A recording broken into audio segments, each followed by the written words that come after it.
All right, so self-help, right? We see the books everywhere. There's so much content on YouTube.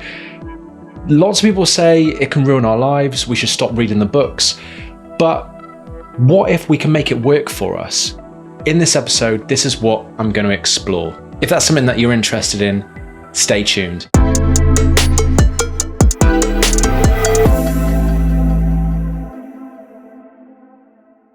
All right, so hey everybody, hope you're doing well and welcome to another episode of Mindset Elevation. I'm John Evans, I'm a life and business coach and I produce weekly podcasts which are all set to elevate your mindset but also provide the best self-development tips which I use personally. In this episode, we're going to look at how to make self-help work for you. All right, so firstly, after reading articles and watching content that's looking into why self-help doesn't work, I do have to say that it is a fair argument. Me personally, I believe self-help is great, but if used in the right way. This was my salvation and it changed me to do all of this stuff like podcast and coaching. But there are also times where I too have doubted that it actually works. So here in this episode, I'm going to be taking a pragmatic approach on self-help, why it doesn't work, but also why it does. And this isn't an argument of me displaying both sides. This is just me talking to you, using my own experiences, which I hope that you can relate to. But firstly, we all want to develop ourselves, right? And that's probably the reason why you're here clicking into this video. But what do we do normally? We read countless books on self-help. We consume hours of YouTube learnings from these highly successful people who are giving tips on how they made it. We want it. We want a piece of this. What made them this way? How can I be like them? Sound familiar? Then we convince ourselves that starting tomorrow, we'll do exactly what they say. And at that time, we feel an immediate boost of positivity. But tomorrow comes, nothing's changed. We do the same things as yesterday. Can you also relate to that? But the question is why? Why did we click in that video in the first place? Why did we purchase that self-help book? The core question is, why are we wanting a change? What made me choose self-help is, you might have heard this in a few podcasts that I've talked about in previous episodes, but self-help to me was my salvation. That helped me at my lowest. And my lowest was me thinking that I would lose my job. And this was years ago when I didn't really know about how to elevate myself or how to learn. I thought that I was in a fixed mindset. I didn't know that my limitations can be exceeded by learning and growing. I thought that everything was fixed. My intelligence, my skills, everything was fixed. I read Carol Dweck, Mindset. I still read that. And over the years, I've actually gotten more into self-help. And a few years ago, I was in a job, and I've been working there for a while. And I expressed very clearly that I wanted to get promoted. I wanted to move up into managerial status. I was promised that, okay, well, if you work hard and, you exceed your targets, then next year we'll look at a development plan and then we can promote you. So I thought, okay, well, I'll stay. That year passed and nothing happened. Another year passed. Guess what happened? No promotion at all. So then I started thinking, well, what the hell's going on? Because this is 2 years I've given my life to this company. I loved working there. I love the people. I love the product. I love the culture. But something wasn't right. And I just thought that I'm just being played a fool here. And I've given you everything. I've exceeded targets. I've worked extremely hard. All I wanted to be was a manager. So I quickly realized that nothing's going to happen here. And then I reluctantly started looking for other jobs. And the reason that I started looking for other jobs is I thought, okay, well, maybe another company has something in place where they will promote within if, hard work and hitting targets or however they promote within, if they've got that structure in place, then I can work for somewhere, work as equally as hard, if not harder, knowing that my path is determined and I'll get to where I want to get to. I was told that I can't become a manager because I'm not a manager currently. And I thought, I've got all these skills inside of me and I want to be up there. I ideally want to be a manager. I ideally want to start my own business. I want to be making a lot of money, and I want to be helping people, and I want to be an authority figure. I don't want to be on this plateaued level of this is the same job that I'm going to be doing for the rest of my life, but in different companies, because I'm not growing.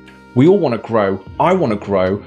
And with self-help, that's why I started getting involved, because I started reading these books. I wanted to read books specifically on how to grow into management. I read sales-specific development books, how people can then start getting into managerial positions. What do people do? What do you have to do to get to where you need to? And I started consuming all of this self-help, but equally I wanted to start my own company on the side. So then if we look back into the other avenue, I thought, okay, well, maybe if I cannot get promoted in work, maybe I just cannot become a manager, maybe I'll start my own business. And I saw those people online telling me, I could quit my job tomorrow and become a millionaire. Yes, it sounded great, and it does what it's supposed to do. It's tempting us into buying a course at a ridiculous price, and quite possibly it may be a scam. But realistically, I understood that at my age at the time and my commitments, I couldn't just leave a job financially unsecure to start something I had no idea about and become bankrupt. So I started reading all these self-help books like Think and Grow Rich, Unlimited Power, 7 Habits of Highly Successful People.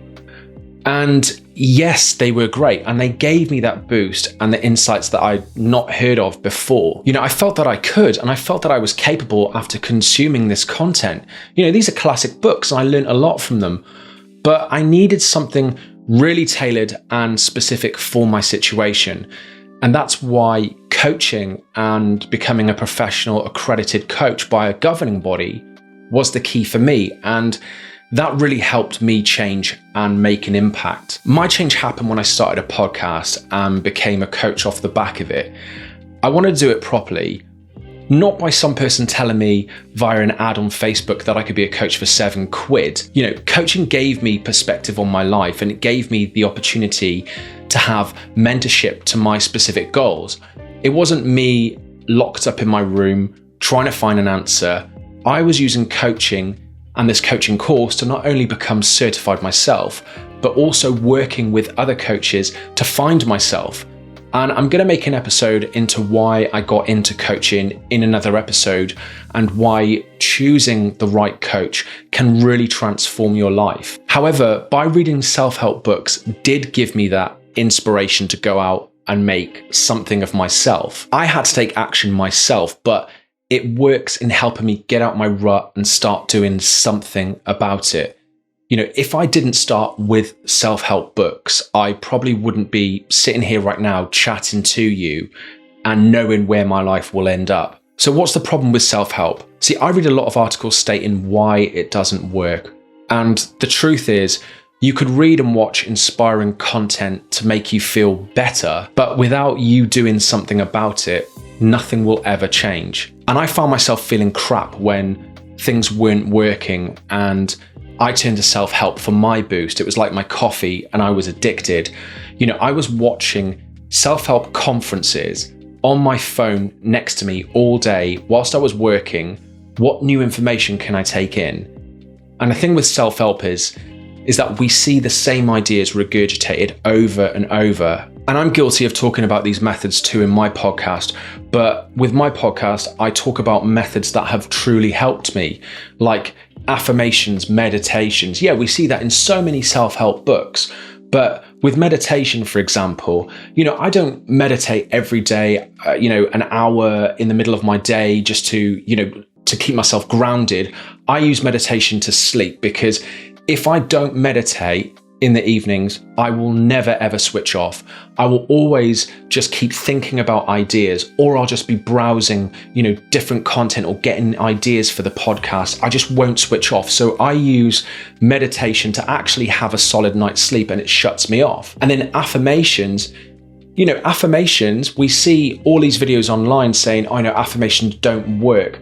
But to me, they do. They give me this confidence. And I use affirmations before I record these episodes, because I am a bag of nerves. before I'm talking to guests on podcasts, I have to affirm myself and say, do you know, I'm the best podcast host. I'm amazing. I construct the best interviews. I keep my guests engaged.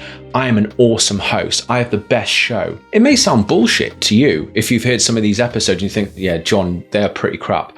Or you might think, actually, fair play. I need affirmations to get me in this confident state. And it really does give me that boost. And I also do it before meetings and work. You know, if before I've got a very important meeting to attend to and I have to speak, I'm a bag of nerves before that and I'm sweating.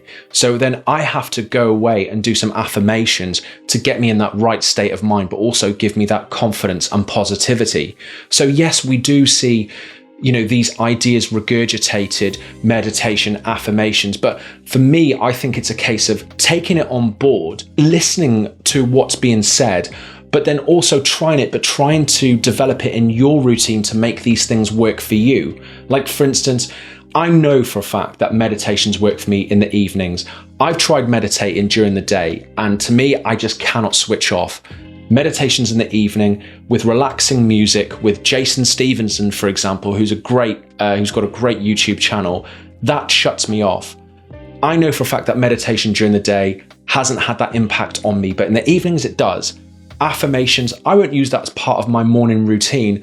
I'll use that when I need that boost because I know that it works. Don't just discard, you know, the tools that are regurgitated in these books over and over. Actually try them, but also try and find out when they can work for you within your schedule. Use them as a tool in your arsenal to then draw out and think, oh, okay, actually, I can't sleep. I know meditation helps. I need a confidence boost. Affirmations help. It's actually taking this information and using it to your advantage as of when you need it. So that's how self-help helps me in my life. Yeah, it's a bit ranty at the moment, but I just feel passionate because I see all of these channels saying self-help doesn't work. But for me, I think that self-help does work, but when used correctly. And what I'm going to do is I'm going to talk about kind of 3 areas which have helped me with self-help. And because otherwise, if we don't apply it properly, then self-help is pretty pointless. You could be addicted to it and nothing happens and you're in that same bubble day in, day out. So how can we use self-help to our advantage? What is it that's making you choose this path of self-help, and how can this work for you?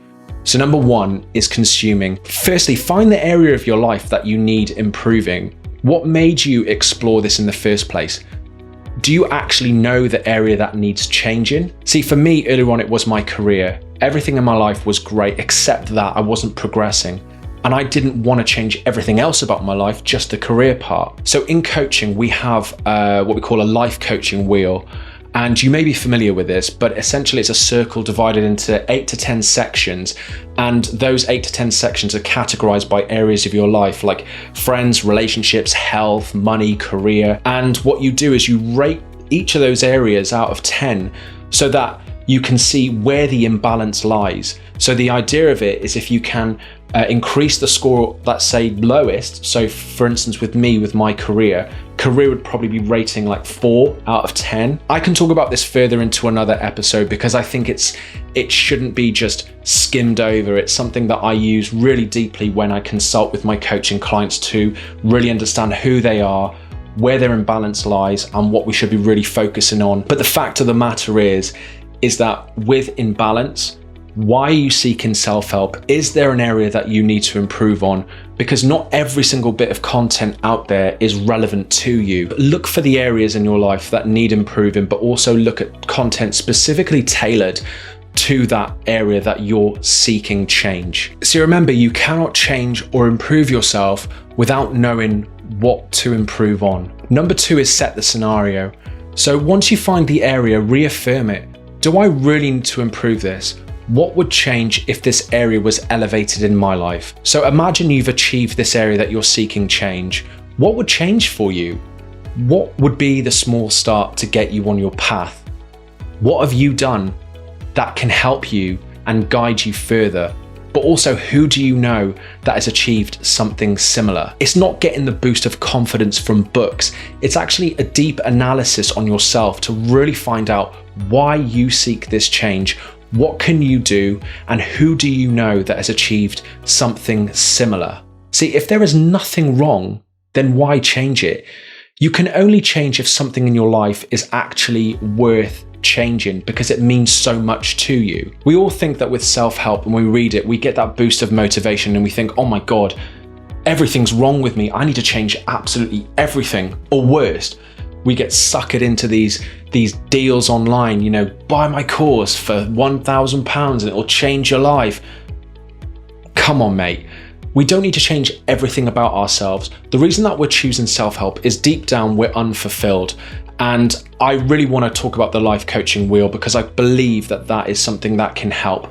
But the reason that we're seeking change is something's not right in our life and we want to correct it. It's bugging us, it's plaguing us, and we want to just break out of it and become elevated.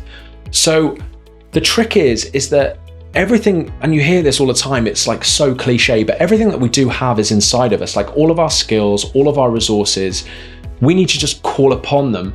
We've also got a fantastic network of friends and family, but also people that inspire us that we can look towards and think, okay, well, how did they get started? Who can I ask for help? Who can I reach out to? I watch a lot of TEDx, and TEDx was also my salvation because I really get inspired by people's journey, how they started, what change did they overcome in their lives to make them where they are today. And those sort of stories really, really inspire me, and that was one of the reasons why I started this podcast. I won't consume everything on TEDx. I will watch TEDx talks that are specific to the areas of my life that I want to change, and I will take down their ideas and I'll try to apply them, which leads me into number 3, application. See, find the content and don't forget it. See, I read so many books, but then I instantly forget afterwards what it's about. And at the time when I'm reading, I'm raring to go, I feel amazing, but then the next day, I haven't applied anything, and then I'm back to square one. So by me not applying is me not doing anything with this information. I might get a temporary motivation boost at the time. Yeah, I can do this, inspired by the content, but then I'm back to doing my same thing. So analyze yourself. What actually helps you absorb information? Me, I like taking notes, tons of them. That's my go-to. When I'm at work and I'm noting down key information at meetings, I use this, writing down loads of notes. It helped me through university when I was studying.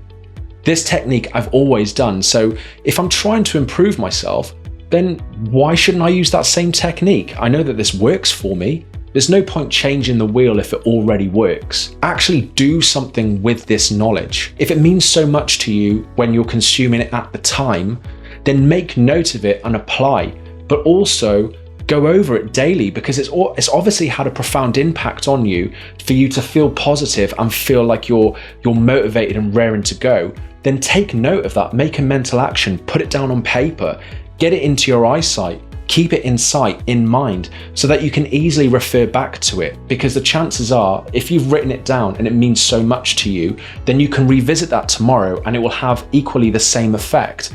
Or you can rewatch the content or read that chapter or wherever you consume this information that got you motivated in the first place. The trick with self-help is it doesn't work if you don't do anything with it. That's simple. If you don't do anything with this knowledge, self-help is just pointless. You might as well not even buy a book. But if you're really wanting to change and you find a book or you watch a video or you consume content that you're watching, you're reading, you're consuming because you want to change that area in your life, then if something has an impact on you and it really gets to you and it really motivates you, do something with this. Make a mental note, write something down, do something with that information. Don't forget about it because tomorrow will come, nothing will happen, and then you're back to square one feeling unfulfilled. See, I hope this episode helps. I really do. As you can tell from the way that I'm talking, I'm quite passionate about this stuff because to me, self-help works, but self-help only works when I apply this. If I'm reading a book, I will have to underline words like you used to do in school, like with a highlighter pen, because I have to remember this. Otherwise, I'll just read another chapter and I'll forget everything that I just read in the previous. You might know what I'm talking about, but actually apply it, do something with it, use this useful information, and actually do something with it for your life. And I guarantee that's how self-help can actually work for you. But like I said, I hope this helps. If you did like this video, drop us a like. It will help us with the rankings and actually getting the video seen by more people. But also we do have the podcasts on all major channels. And if you can subscribe or you can drop us a comment, let us know what you think, then please do. I'm on social media, predominantly on Instagram at the Hacks Share. So I hope to see you there as well and engage with you. But take care and stay tuned for the next.